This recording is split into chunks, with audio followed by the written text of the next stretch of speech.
And Corey, true or later? Don't know what that means, Corey. Corey says, wow, you waited for 10 minutes. We know Angela. I apologize, guys. Commercial on my page.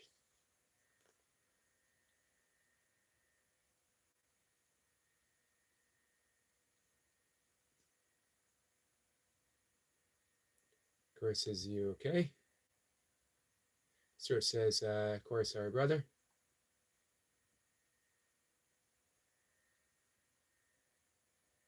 Corey says, it's 2 a.m. Where is he? I am here. I come at 5 o'clock. Hey, Austin. So, today, first, good morning, guys. It's 5 o'clock in the morning for me.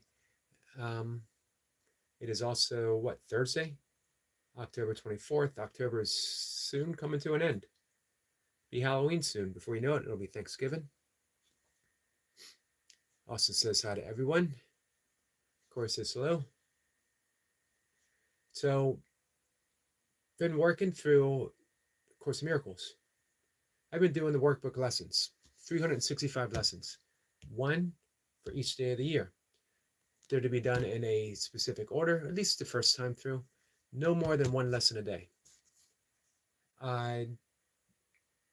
Interesting enough for me, it used to be I was all about the workbook lessons because I got right to the point. How do you see with a mind of love? How do you surrender your demands and navigate life gracefully, lovingly, gently, and with a great sense of joy and ease? And the workbook lessons help you get there. However,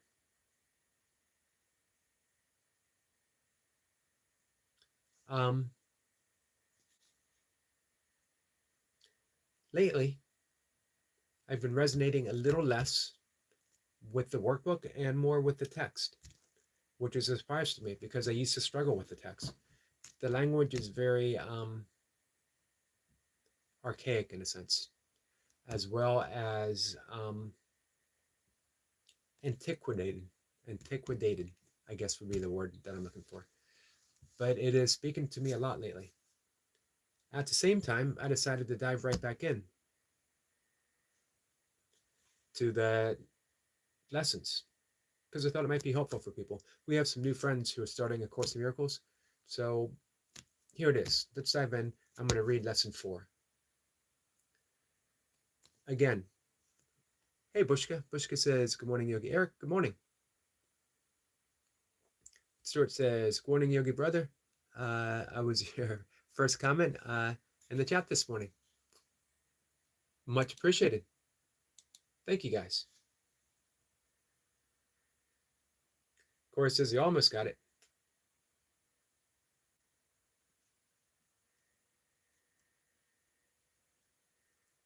Let's see.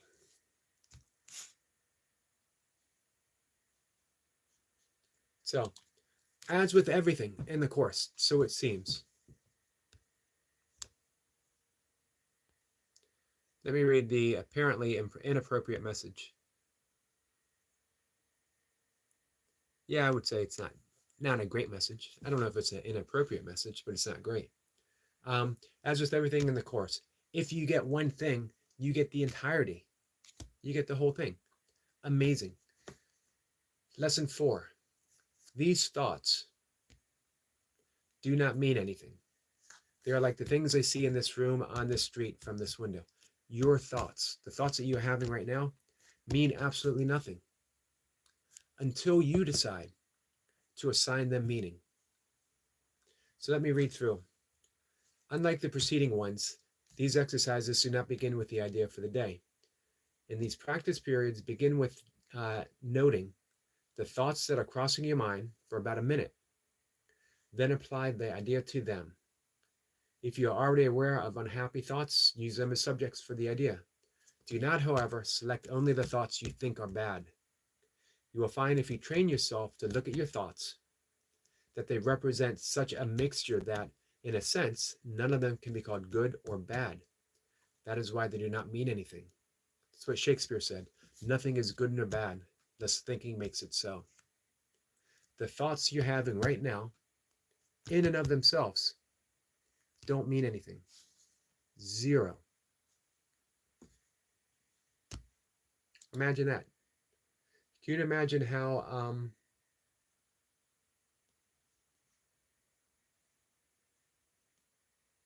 freeing, how liberating it would be if you just didn't believe everything that you thought? If you weren't tortured, elated, disappointed, satisfied with every single thought that crossed your mind. That alone, yoga, the beginning of Patanjali's Yoga Sutras. Sutra 2. Yoga is experience in the mind which has ceased to identify with its vacillating waves of perception, which means thoughts. Yoga isn't saying to get rid of your thoughts. It's saying when you cease to identify. And that's what's happening here. Lately, I've been amazed at the likeness of Patanjali's Yoga Sutras with A Course in Miracles. That what we're asked to do is simply not judge our every thought. This is a good thought, this is a bad thought. As well, don't identify. The thoughts that you have don't mean anything until a meaning is assigned with each thought.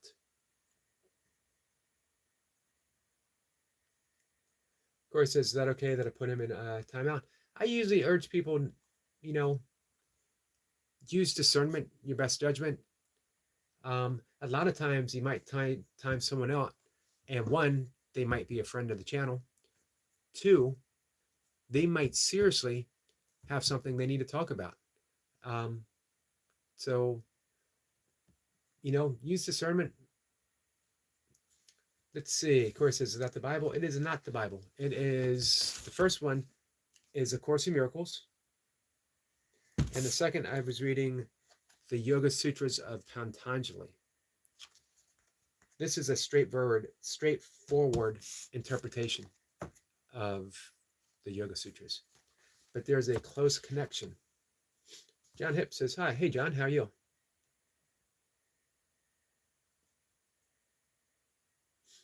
Let's see. Stuart, who is an excellent moderator, says, Corey, what you do is don't time them out. Just hide them. It makes more sense that way. Thank you, Stuart.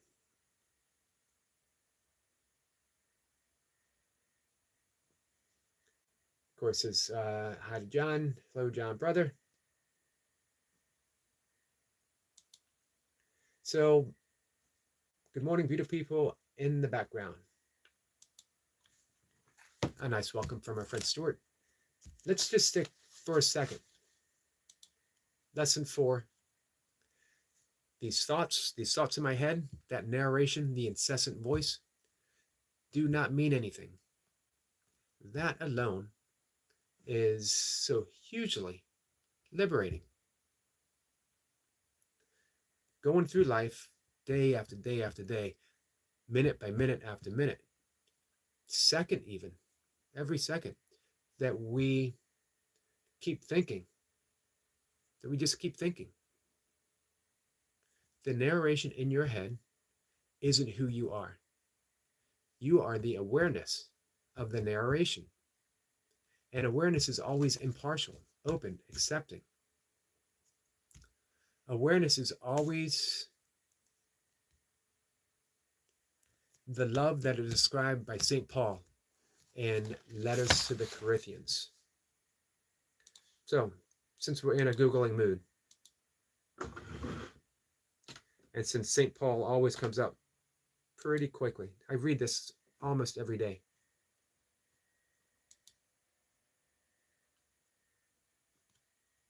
Just a beautiful description. St. Paul's letter to the Corinthians. Love is patient, love is kind. It is not jealous, it is not pompous. It is not inflated.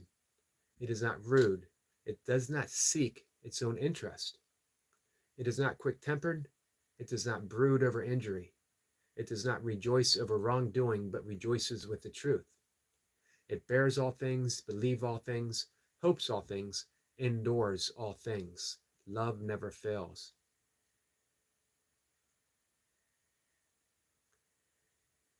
Absolutely amazing every time I read that. And it was in plain sight of me for decades, but never sunk in. Love does not seek its own interest. But more importantly here, love is not inflated. It does not seek its own interest. Every thought that we have in our head is of the ego, and it is always saying, what's in it for me? What's in it for me? And we go through life making those demands. Is this good for me? Is this bad for me? But the thoughts themselves don't mean anything.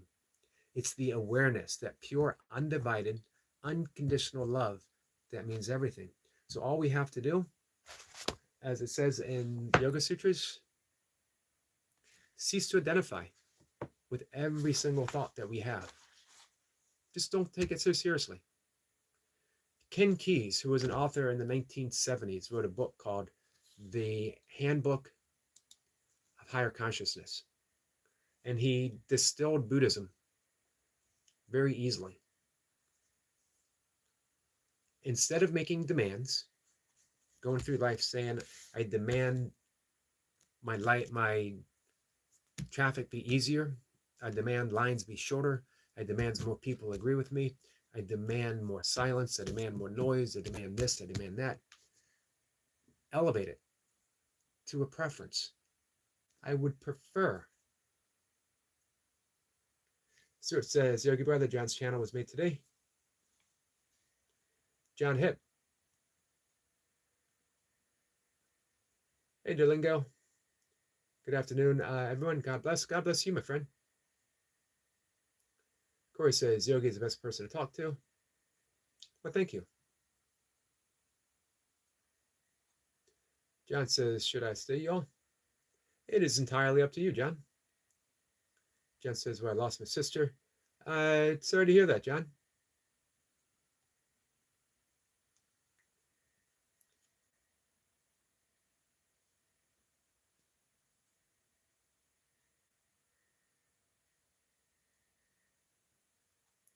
All right, I'm diving back in the comments. I apologize, guys. No content, no nothing, says Stuart. Well, we can always see what he has to say. John says, what I am upset. Well, man, losing a loved one, losing a family member. I've been there fairly recently, losing my father. So I'm sorry. Stuart says, means he's a possible troll. I agree. It could be. Troll or not, you know. And I hope he isn't, because invoking compassion and empathy from people for the sake of getting some type of emotional benefit from it, a high or whatever, seems a pretty drastic thing to do. Here's what Course in Miracles says. Everyone who crosses your path, everyone, no exceptions, is either extending love or they are asking for a healing or help. Regardless, everything that might seem like an attack is simply a cry for help. Of course, we immediately perceive it as an attack. And so we attack in defense. If I defend myself in any way, it means I am teaching people that I am vulnerable to attack, that my feelings are so fragile. My belief in myself, my truest self, is so fragile that anyone can come in and attack me and I can be affected by it. Or I can teach my invulnerability. Invulnerability means absolute unconditional love, accepting everything that comes at me. Does that mean I have to like it? Nope. Doesn't even mean I have to put up with it, but it means I accept it. So, John, um, my friend, I'm sorry that you lost your sister. And sending you love, sending you prayers, you and your family. That is the toughest thing you will ever have to go through is losing a loved one.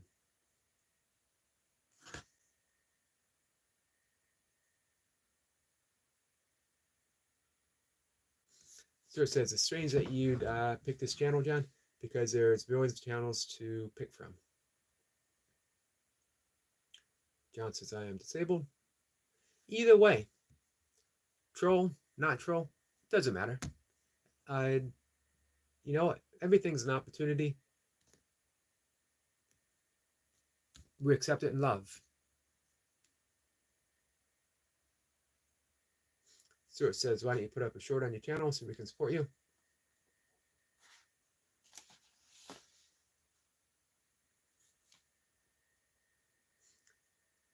Well, not everyone wants to be a content creator. And again, if John's a troll, if he's not a troll, it doesn't matter even a little bit. Doesn't matter even a little bit. Whenever someone's here, when someone's anywhere, regardless, they are here again to either demonstrate, extend themselves as love, or to ask for help. Sometimes ask for a healing. Sometimes it's so deeply buried, they don't even know. And we don't know. But it doesn't matter. Anyone who comes in is a friend. Hey, Pokemon. Tingler says, I suffer thinking about future and scared of diving, but I'm going to do better because I'm a believer in God. Duolingo. It's interesting. I suffer thinking about the future and scared of dying. Thinking. What if, lesson number 4, Course in Miracles, the thoughts that you have mean nothing. You can't have a thought about the future that means anything because it's about something that does not exist right now. Right now. The future doesn't exist right now. So your thoughts about the future don't mean anything. Does that mean you don't make plans? No. But it means you don't put all your energy in thoughts that don't mean anything, thoughts about the future, that aren't aiding you, that aren't helping you. The future will unfold from the present moment that we have now. The future is a present moment that has yet to happen. If you want a better future, as the Buddha said, what are you thinking right now? Are you thinking thoughts that will extend themselves as love to the future? Or are you based in fear? Are you having fearful thoughts that keep you bound to this fearful moment? If you recognize everything is just a thought. Everything is just a thought. And you don't overly identify with them. You just hold them lightly. Just hold them lightly. See what happens. And as for death, if you realize it's only the thought that dies, it's only the ego system that dies. It is never you. It is never that pure awareness. When you were born, the moment you came into this world, the moment you left the womb, you were aware. You had no thoughts to be aware of. You had no labels of anything in the world to be aware of, but you were aware. When you were 6 years old, you were aware, that same awareness. You were aware of being 6. You were aware of being in first grade, of your parents, of your friends, of your family. When you were 16, you were aware. The same awareness when you were 6, the same awareness when you were born. right now, however old you are, the same awareness. The moment you die, the same awareness. It is only the ego that dies. That awareness, ever present, always. After you die, whatever happens after you die will arise. Be it heaven, be it rebirth, be it reincarnation, be it simply the remaining as awareness. Only the ego dies. You are not your ego. Hey, Skeeter.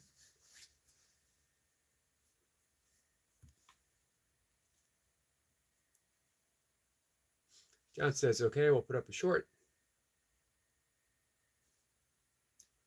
John says, I'm scared now. John, I'm sorry that you're scared, my friend.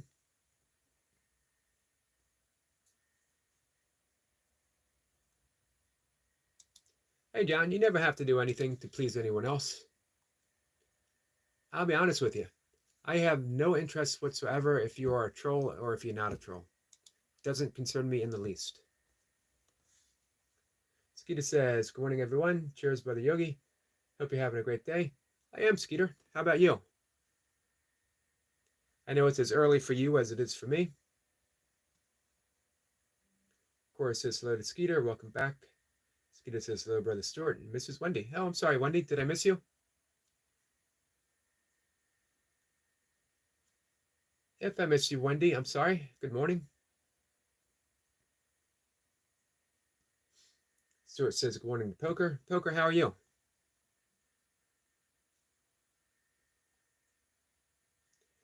Poker says, I remember when I was new to this channel, I was hiding and timing out everyone. That was rude until Yogi explained that they were wrenches so we could connect with one another. Let him delete and time out. Thank you, Poker Man. Yeah, I don't, if someone takes on the position or the role of helping the conversation flow, excellent. I love it. But never feel that you have to. Never worry about anyone attacking me. Don't care.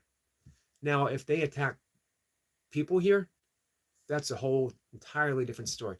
Never let anyone attack our friends, especially if it's, mean.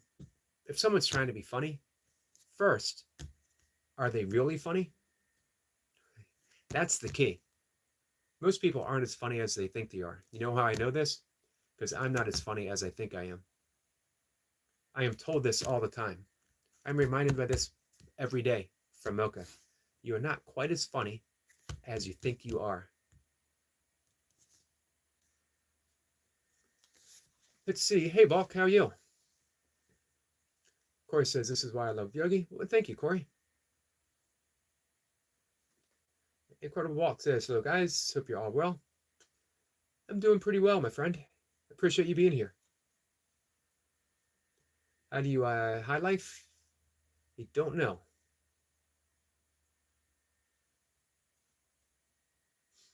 Duolingo says, thank you for advice, sir. You're welcome. You know what? I generally try not to think of it as advice. Who am I to give anyone advice? Our own best thoughts are true thoughts, not the thoughts of division, not the thoughts that keep us separate and apart, but the thought that is always, Course in Miracles says, we have two thoughts, two voices in our head at all times. We have the voice of the ego that is always making demands.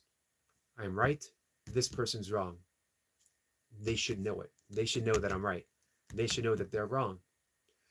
Always making distinctions, judgments, demands. The voice of the ego is always wrong, no exception. The reason it's wrong is because the ego is fictitious. It's not real. It's a representation, a thought system, a belief system of who we think we are. But that's not who we are. The second voice, so if it's an illusion, how could it ever be right? Why would we believe when we were a kid, if we had an imaginary friend and it was whispering advice, would we take that advice now? Unless it was uncommonly good advice. The second voice, the only voice that's correct, is the voice of love, or in the language of the Course in Miracles, the voice of the Holy Spirit, our true voice, our truest voice. And it is always right. And it is always saying love. I can choose peace instead of this. I can choose love instead of this. So, Duolingo, your own best advice is that voice of love that resides in you, the voice of the Holy Spirit, or Krishna consciousness, or Buddha consciousness, or the Tao, always resides in you, always available. The only thing I do is remind people the voice is within you, your own best advice. And remember, if it is making demands, if it is insisting, it's the voice of the ego. It'll steer you wrong in the long run. If it is the voice that is loving, kind, patient, it is the voice that St. Paul described in Letters to the Corinthians, it's always right. So Wendy says, hello, just a Yogi. Hello, my friend Wendy. Sorry, guys, behind in the conversation. I'm not used to having this many people in the morning. So it says, John, don't worry about it. John says, I'm scared of you, Corey. No reason to be scared.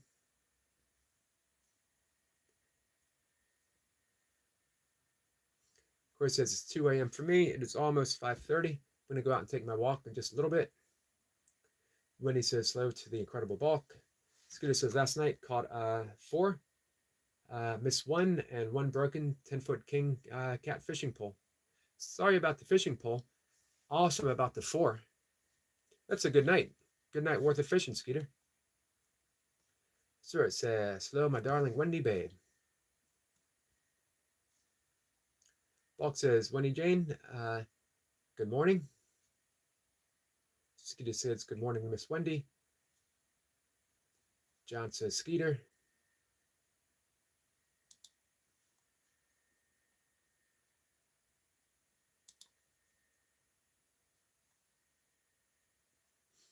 John says, I'm scared of you, Corey.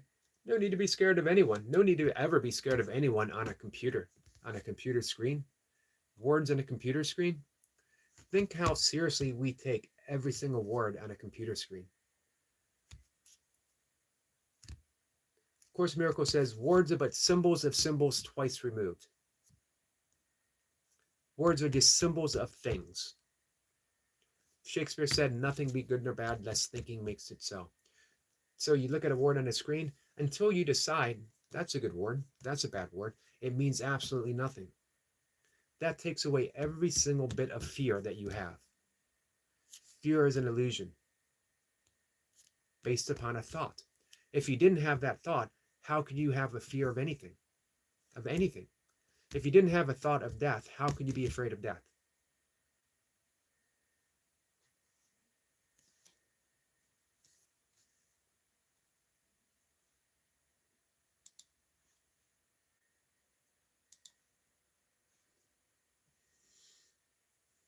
Let's see. Sanjay says, why are you up so late? The body and mind needs rest.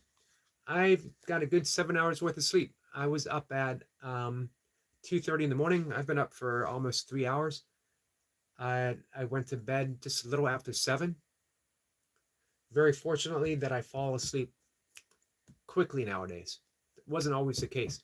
I had to be very diligent in getting a sleep pattern going that was beneficial for me. But yeah, I'm up at 2:30 every morning. I do my breath work, meditate about half an hour. I do my yoga asana, make my 1 cup of coffee for the day. Sacred cup of coffee. I love that 1 cup of coffee. When I was drinking cup after cup after cup, did me no good. But that 1 cup of coffee, and then I write for about an hour. Then I come here. But you know, Sanjay, my friend, thank you for your concern. Stuart says, Corey, go to bed. It is 5:25 here in Pennsylvania. Yep, almost 5:30. Pennsylvania, for me, will always remain the motherland. I was born in McKeesport, which is in western PA, but my dad's family, the McCartys, they date back Sullivan County, Pennsylvania, since the early 1700s.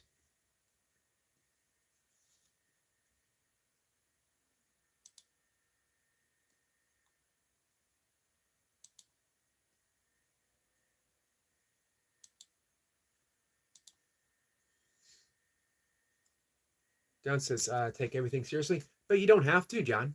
That's just a decision that you made. Hey, Easy. Easy said, Eric, how do you develop this early sleep schedule? It's a good question. It is not uh, at first easy. For one, it was based upon a demand. I had to. I was a caregiver for my father for a number of years. Hey, Bushka. And as he got sicker, I had to be up early to help take care of him. But I knew that my own time meditating made me a more caring and compassionate, empathetic caregiver. So I wanted to be up before my father was up, which meant getting up earlier and earlier. As well, in the yogic traditions, the hour is about an hour and a half before sunrise, about an hour after, is called Brahma Muhurtai, the hours of God, the holiest time of the day. This is what Rumi said, the veil between the two worlds is at its thinnest. The door is wide open, and we can step through it at any time. That's the time to meditate. So I am up, and it seems like right after my father died, I was called to wake up earlier and earlier. There was a quiet voice that said, now, meditate, very gently. So I did. I just listened to it. Also, because I share a house with my brother, the house that we inherited, he's a pretty noisy person. He wakes up, TV's immediately on. Immediately. Anytime he enters the room, TV's on loudly. So I wanted to get my quiet time.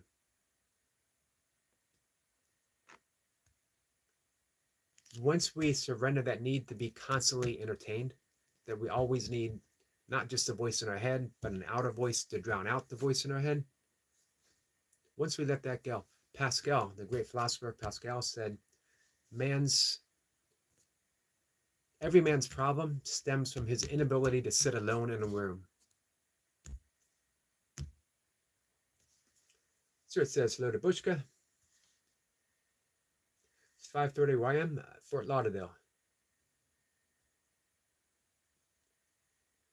I spent a week in Fort Lauderdale it was the Winterfest. Don't remember much about it. Let's see, Delingo says, thank you, sir. It really means a lot to me. You're welcome, my friend. Stuart said hello to Easy. 5:30 here too in the Philippines, but it's PM. A day away. I hope you had a good day. Bushka says hi to Stuart. Pokemon says, anyone who wants to sub, let me know and I will happily sub you. Thank you, Pokemon. Stuart says, how are you, Bushka? Easy says, caregiving is the noblest healthcare professionals. Thank you for taking care of others. It's incredibly important. Well, I became a caregiver with my father from my mom. It was a slow decline through Alzheimer's. My mom became my most valuable teacher. You could say my mom became my most important spiritual teacher. My mom and I butted heads through much of our lives. She was not always an easy person to get along with. I was not always a great son. However, when she developed Alzheimer's, I was fortunate that I had been meditating for quite some time. I was able to look past all the history that we had together. And here's the thing that you first learn with anyone who has dementia of any kind. You can't say, I just told you, or how many times do I have to tell you, or don't you listen, or pay attention? Because there's only now, only now, only now. My mother forced me to remain in the present moment so that I could be kind to her. I can't be impatient and kind. I can't be demanding and kind. I could only meet my mother where she was, and it was in the present moment. Here's what I noticed. My mom was present. Beneath the dementia, there was pure unconditional awareness. There was pure love. There was who my mother truly was and always was. So that, hi, Tandra. So all those years that I spent not getting along with my mom, judging my mom, beneath all of that was the same awareness that my mom was looking at me in that moment through dementia. How wrong I was for decades, for most of my life. And in that moment with Alzheimer's, my mom showed me who I truly was, who she truly was. So after my mom passed away, I became a caregiver for my father.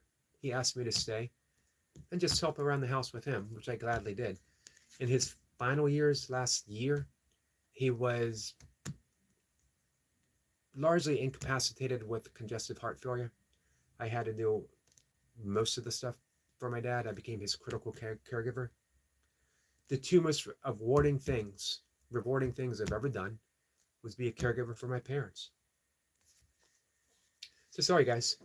I am way behind on the conversation. Sir says, Yogi, I timed out Corey for being too full on, so I calmed him down. Well, do what you think's best. Corey's young. He's enthusiastic. I like Corey. And he's always welcome.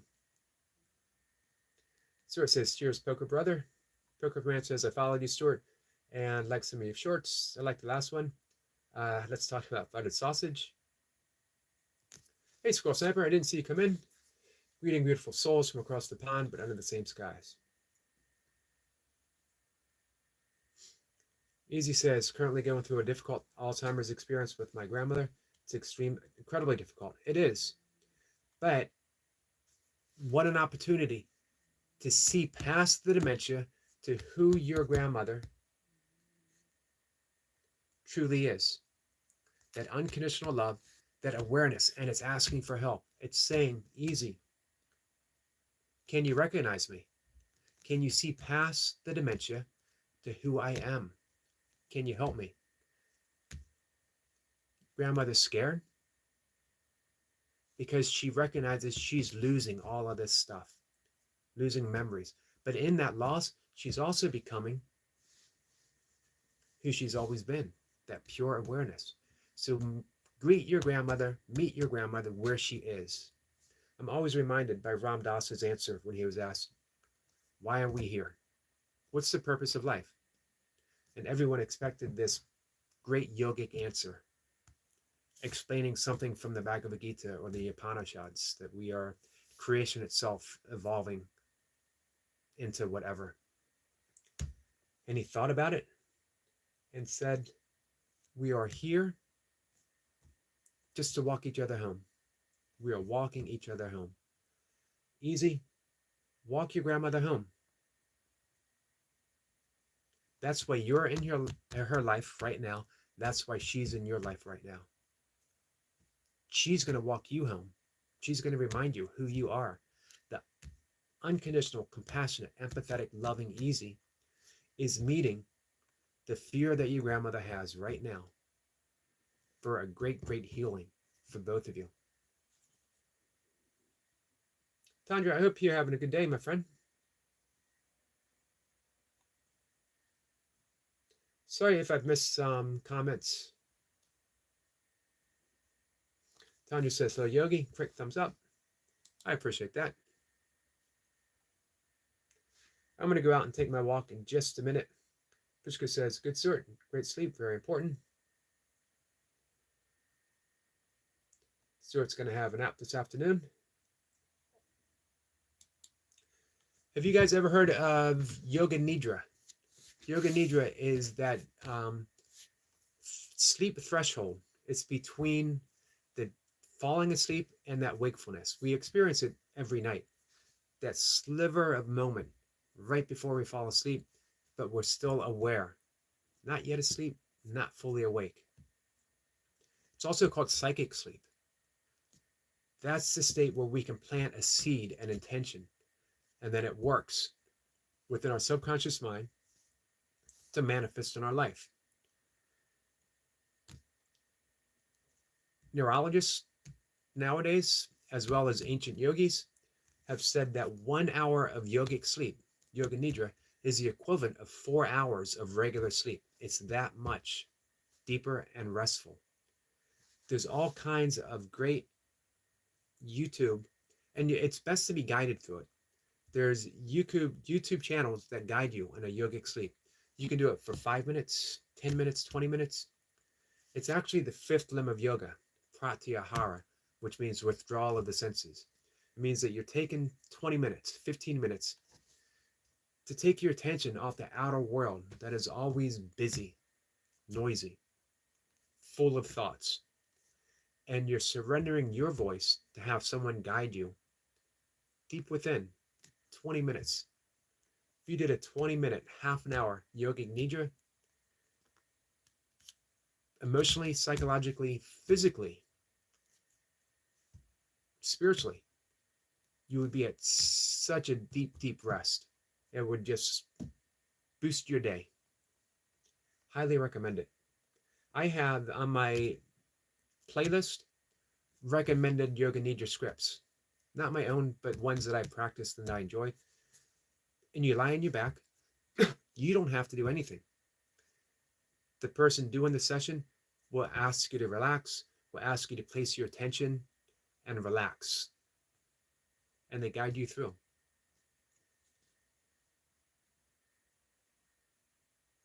So highly recommend it. I try to do it often. I admit I haven't done it for a number of weeks. But it was a huge practice of mine all through last year. All right, guys, I'm going to go out and take my walk. Appreciate you coming in. Appreciate you helping the chat flow. And